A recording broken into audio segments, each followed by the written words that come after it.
Good morning, everyone. This is Greg Aden, and typically I say coming to you live from Denver, Colorado, but no, that's not the case. I'm actually in Mount Pleasant, Iowa.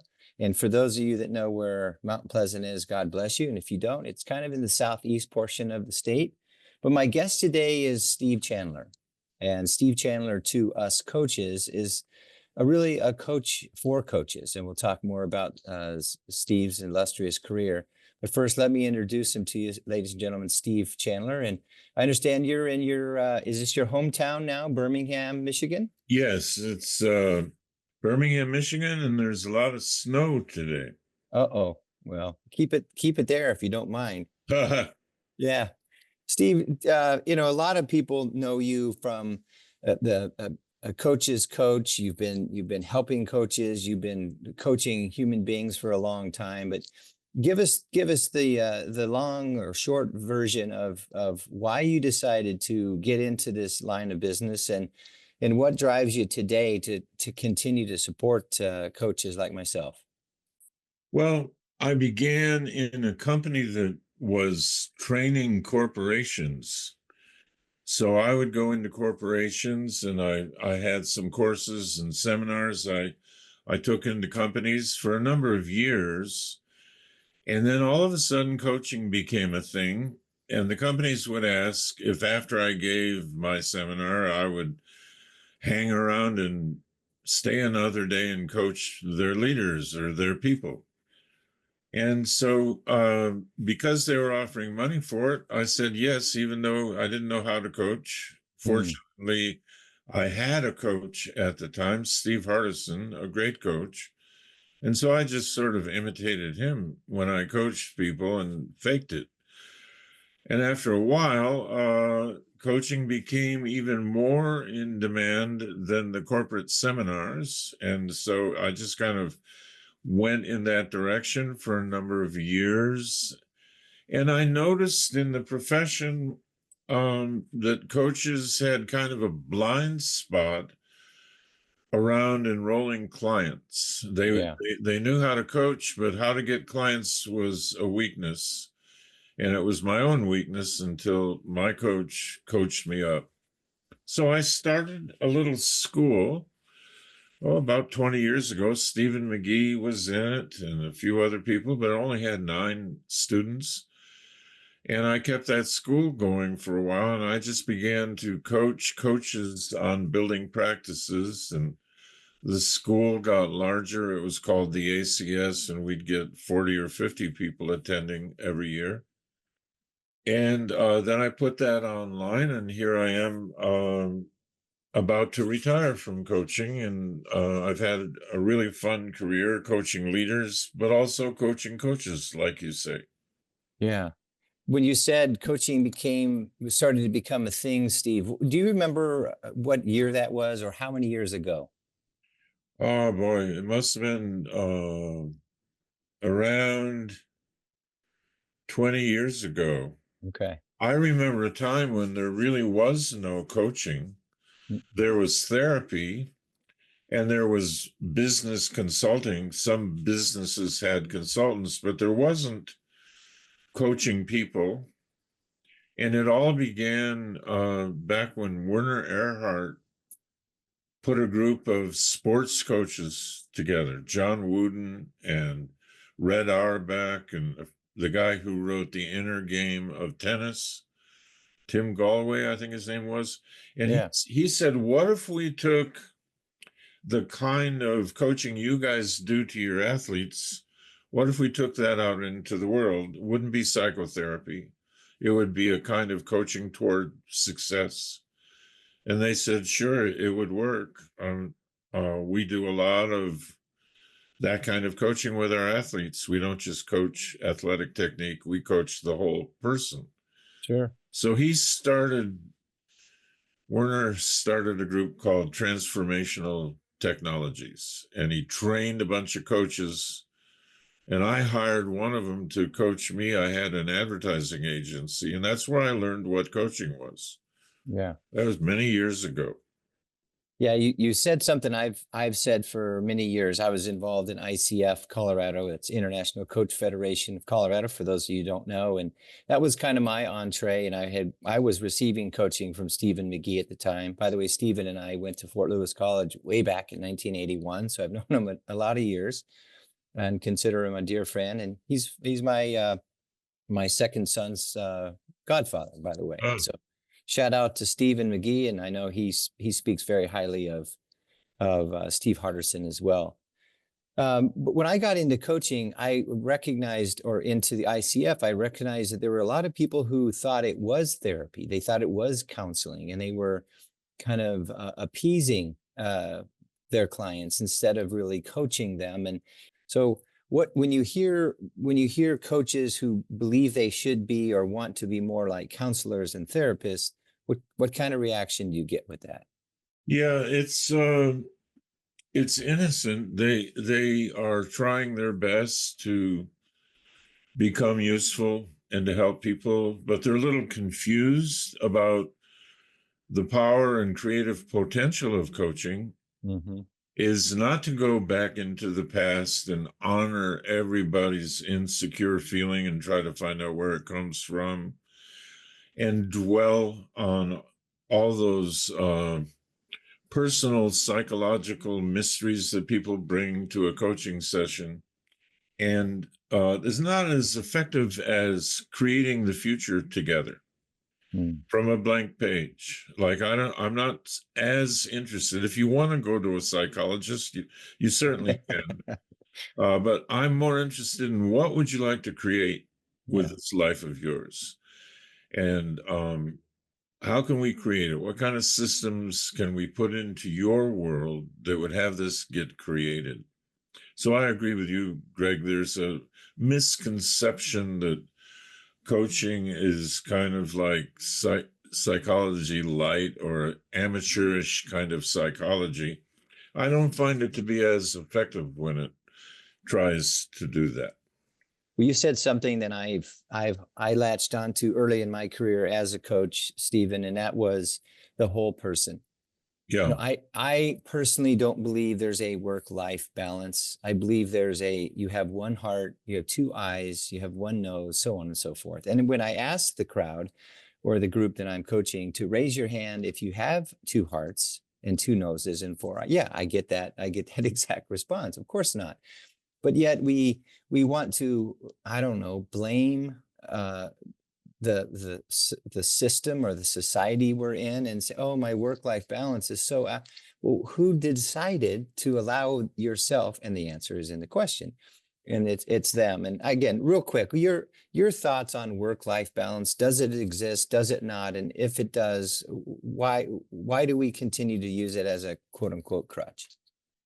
Yeah, it's an abstract term. It's one of those impossible to measure, unachievable, non-specific projects that people get caught up in. I think it's very important that people do honor their personal lives and their personal agreements and keep great relationships because it will get in the way of whatever they want to create if they don't. Amen. So I believe in coaching the whole person with everything they've got going. Work-life balance is kind of a dreamy term that I don't ever use with clients. Me, me neither. You also said one of the words that has changed the way I actually coach, and you created a distinction, and there's a beautiful audio out there. And by the way, if you haven't looked up Stephen Chandler by now within this podcast, please do. He's written over 30 books, and he has a way, if you haven't already gleamed onto it, he's extremely direct. I would say has a beautiful, dry sense of humor. I've seen you speak a few times there in Denver, but you turned me on to a distinction called expectations versus agreements. And Yes. I'd like for you to give us the short version of that beautiful audio and why you believe that distinction is so powerful, especially as a coach to a client. Well, We have a choice of relating to other people through judgment and expectation, or relating to other people either in our company, in our organization, in our family, through agreements. And if we're not aware that we have that choice, we usually descend into living a life of expectations. And so people don't live up to expectations. And even when they do, it's we expect it. So it's a kind of miserable, unpredictable life. And if they would move away from having all these expectations of their family, and move into, what are my agreements? What do I request of that person, and will they agree? And what do they request of me? So we're not playing that guessing game. Right. And so many people I've met in companies, they're always trying to guess what's expected of them. And then leaders have expectations with people. And when they don't live up to the expectations, they call them out or they talk about them behind their back. But what they don't do is create committed agreements, which would solve everything. So my audio on that goes into it further, but it has been so effective, the people who learn to switch from parenting by agreement, relationship by agreement, leading by agreement, and not leading by expectation.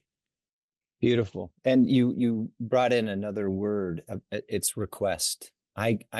I'm not demanding you and I agree, Steve. I'm requesting that we agree we start at 10 a.m. I use time and I use deadlines all the time as simple examples.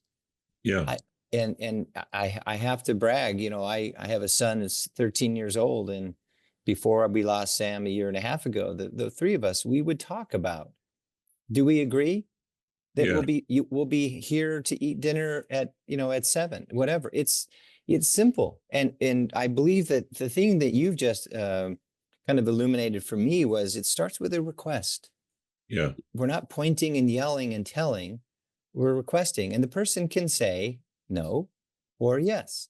And Yeah. I love the phrase I will or I won't, and that's okay. Now, people say, well, I can't tell my boss, and again, I say boss intentionally. I can't tell my boss no.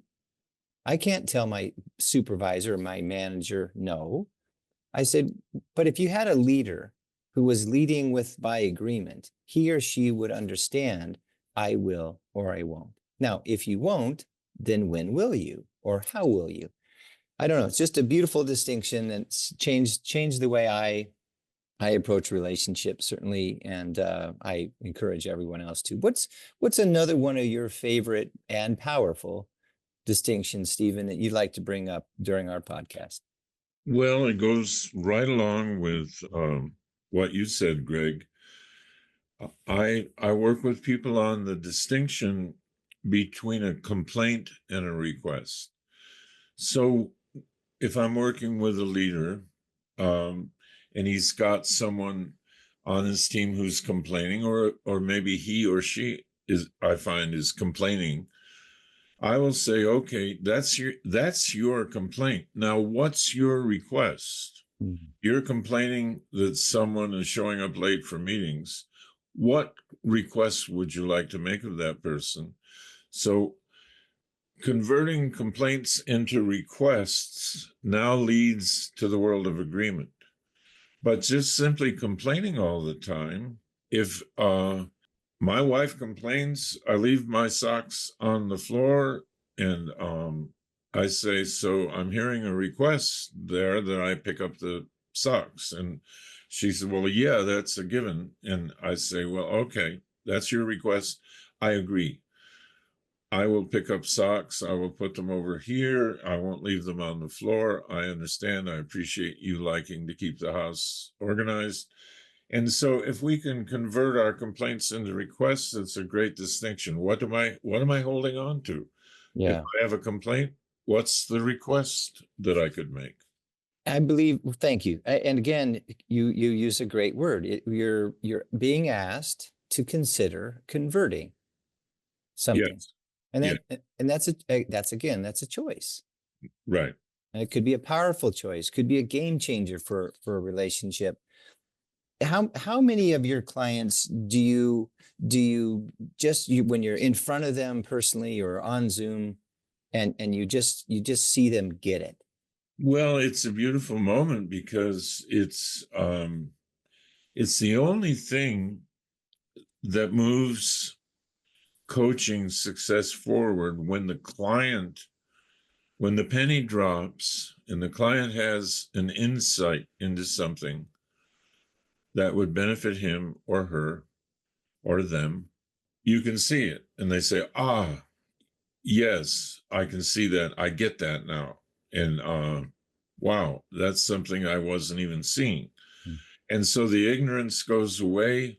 The clarity you can see in their face, you can hear it in their voice. And they now have clarity on a choice they didn't realize they even had. Mhm. And that's a great moment. But it has to happen with the client. I can't just teach it or tell them they should get it. There has to be a way through sharing examples or that the client actually makes it their own. Yeah. Yeah, you said, we don't tell them what they should do, but I hear a lot of clients shoulding themselves. Yeah, Um, well, do you should do this or do you want to do this? And right. Stephen, in one of the articles you sent out in your writings recently, you were talking about making sure your coaching session is adding value, and you said very specifically, do not wait till the end to say, how was this? Did you find this valuable? Not your words. You certainly didn't have that tone in your writing. But I often ask, are we on the right trail? Are we on the Yeah, right path? Are you finding this helpful? Because if I have a script that is going to be forced down someone's throat regardless, so I can fill my time and justify my hour and a half or whatever it is, that's not serving a client. So exactly. share with us, not only from a coaching standpoint, but creating a better relationship with another human being, why we might want to take the temperature of the conversation throughout the conversation. Yeah, I want to be curious and have my listening be active throughout a conversation. I want to check in. I want to ask what they're thinking at the moment. How are you feeling about this? Is this making any sense? Like you said, are we on the right track? Or how are you seeing this? Have you experienced something similar? So that I keep my curiosity alive throughout the coaching session, throughout even a talk with my wife or my daughter. Hmm. I want to find out what's going on now with you. How are you feeling about this? How do you see it? It makes it a participation together. So a great coaching session is a co-creation between two people. It isn't one person delivering wisdom. That's more consulting. If I bring in an IT consultant, I expect him or her to just be teaching me things about my computer. That's Sure. that's what I'm paying for. Right. Coaching is a 50-50 participation, and so are personal relationships as well. Yeah. Excuse Well said. Another word you brought up, and I have fallen in love with in the last 3 or 4 years, and that's curiosity. In my humble opinion, curiosity and empathy, understanding where the other person is coming from. And again, I love what you said about it's a co-creation. Yeah, The most beautiful conversations I've ever had with a human being, whether I'm coaching or it's a relationship, it is a it is a ongoing co-creation, participation of two people just sharing, and then the other person is listening, and like you're doing now, you're affirming that you're hearing me. And it's not a It's not a boss telling somebody what to do. It's not a parent telling a child what to do. And obviously, unless the child is repeatedly doing something they shouldn't, etc. But share with me another distinction, Stephen, that you found through your 30 plus years of being a coach, that when you created this distinction for others to learn from, or perhaps it was something that was shared by Steve Hardison, etc., or you just read about it. What's one that you know that when you can really get the person in front of you to get it, they go, wow. One that seems to really work for people is serving versus pleasing. Mhm. So if I'm working with a client and they're trying to please everybody, they're saying yes to every request for their time. So they're overwhelmed. They end up resenting the people who've asked them for things. And so their focus is on always trying to be pleasing, accommodating, and they do it as well on the home front. Will you be home by 6, and will you bring some groceries with you? Yes, of course. And then I arrive home late and I'm a victim of circumstance. And what I'm not doing is really serving. It doesn't serve somebody to promise something and not keep the promise. It pleases them in the moment. They say, "Can you do this for me?" "Sure, I'll do it." But it does not serve them if I can't be my word. It serves them better if I say, I can promise to be home by 7. I can't promise to be home by 6. I have a couple of meetings that might run late. Now, that doesn't please somebody in the moment. "Oh, I wanted you home at 6."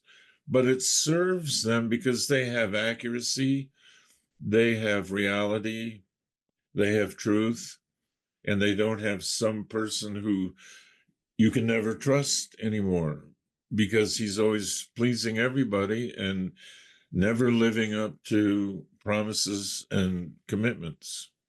I guarantee you there's several people that just heard your last 20 seconds and said, if I would only tell the truth and serve the other human being, not only will our relationship get better, but they're going to trust me.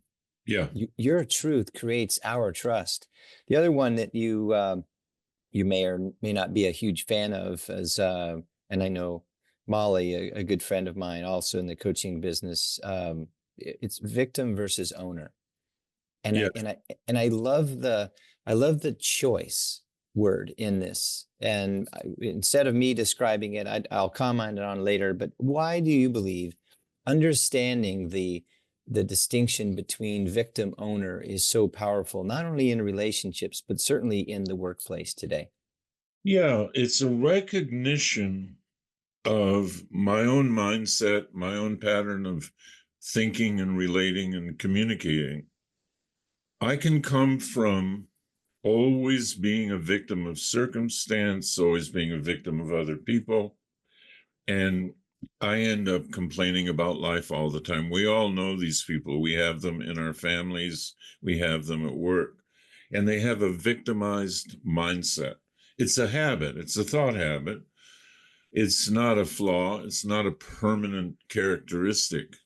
It's a habit of thinking and speaking. So that's on the one side, I can be a victim, or I can take ownership, take responsibility of my own responses to situations. I can create a response and not be a victim of every circumstance.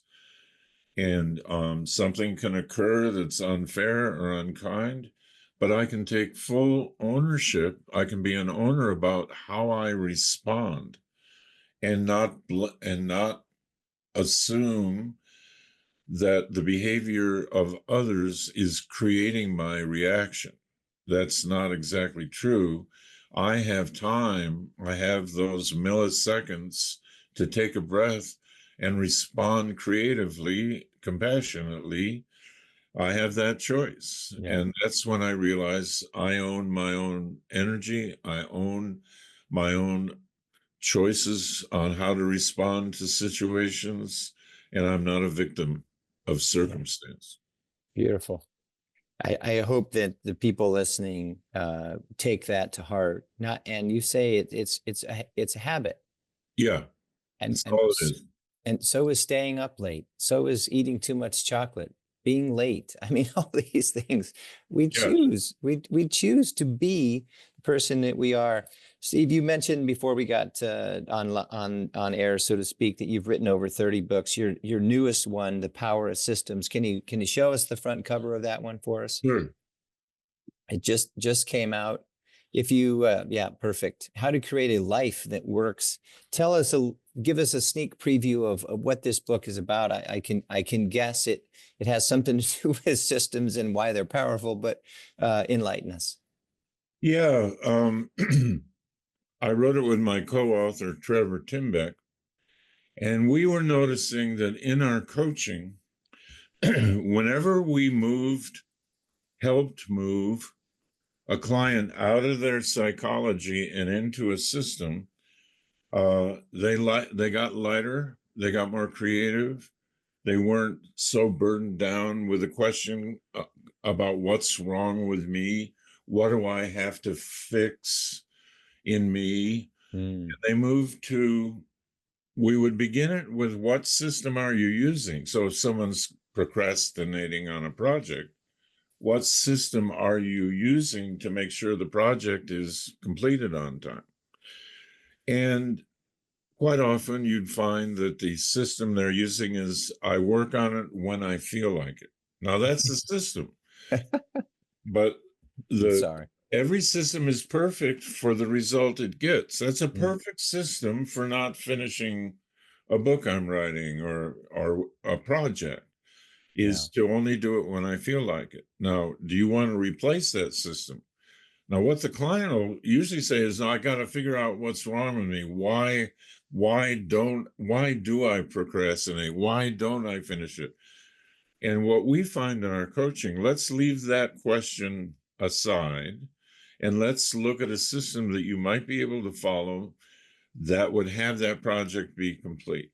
Mhm. So we would design a system, maybe another level of accountability, where you would check in with someone and send them your progress every day, or keep a whiteboard with the boxes. You check off the box.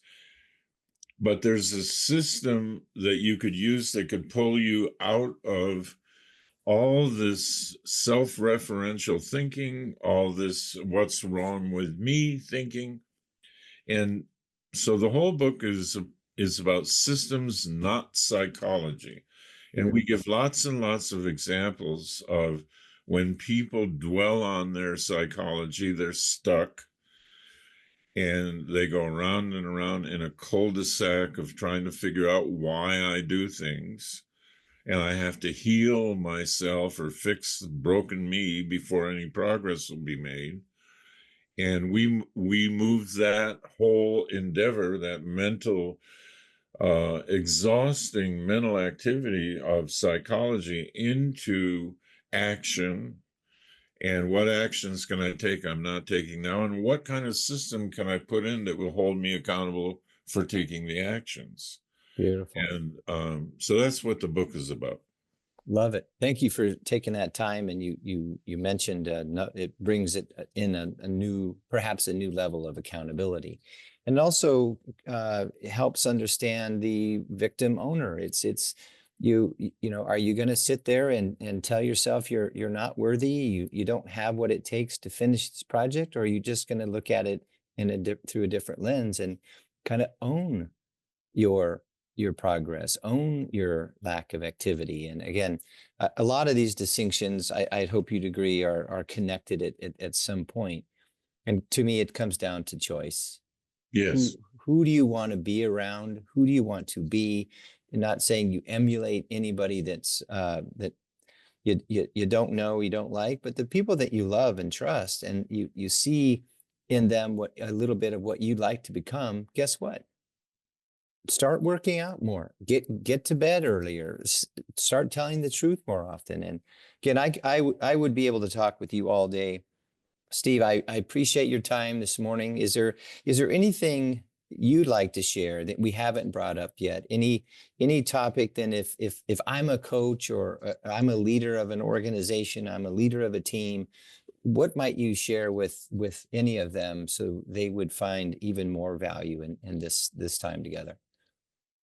I think the most important thing is to stay optimistic as a practice. Practice it like you would a song that you were learning or a language you were learning. And stay upbeat, stay lighthearted, stay creative, and don't get dragged down with internal self-talk and worry and fear about external events. But always ask yourself, what can I do? What can I create how can I serve people? And take the focus off yourself and put it on people you can serve. And you'll find your excitement goes up and your creativity improves. I adopted servant leadership right out of the boat before I even knew I wanted to be a coach. And again, I tell people I certainly didn't create it. Robert Greenleaf did back in the 70s, but there was this guy that, named Jesus. He was a pretty good leader. And, it's not about politics. It's not about religion. And you say it over and over in a lot of your writings, Steve, just go out and serve someone. Yeah, Are you a coach? Sure. Well, just start by providing value, serve someone, and you might just get paid. But more value, the more money you're going to make. And the more value you bring, the more valuable the people that we are coaching, are going to be for their team. And why else are we here? Again, that's kind of a redundant question. But at the end of the day, if we're not serving other human beings, how are we going to be remembered? I don't exactly. know. Exactly right. I ask people what's going to be on their tombstone, and I remind them before they answer, it won't be chief, it won't be vice president, it won't be senior this or senior that. It'll be the words written by people who remember you, and most likely the people that obviously live longer than you and people that found you to be very valuable. Otherwise, good luck. But Yeah. yeah, again, Steve, it's been a pleasure and an honor to have you on the podcast, Servant Leadership Podcast, and I do regularly. And again, just thank you for making some time. I appreciate you. Thank you, Greg. For the listeners, if you didn't hear it, The Power of Systems, written by Steve Chandler, is out and available. Please take a peek at purchasing that. So many distinctions mentioned this morning, but if you read Stephen's work, you'll understand that we have a choice. You can find your own blind spots by just looking around a little bit more delicately and with more curiosity, and stay focused on serving other human beings. Again, I ask, why else are we here? So again, thank you, Steve. Appreciate your time. God bless and be kind.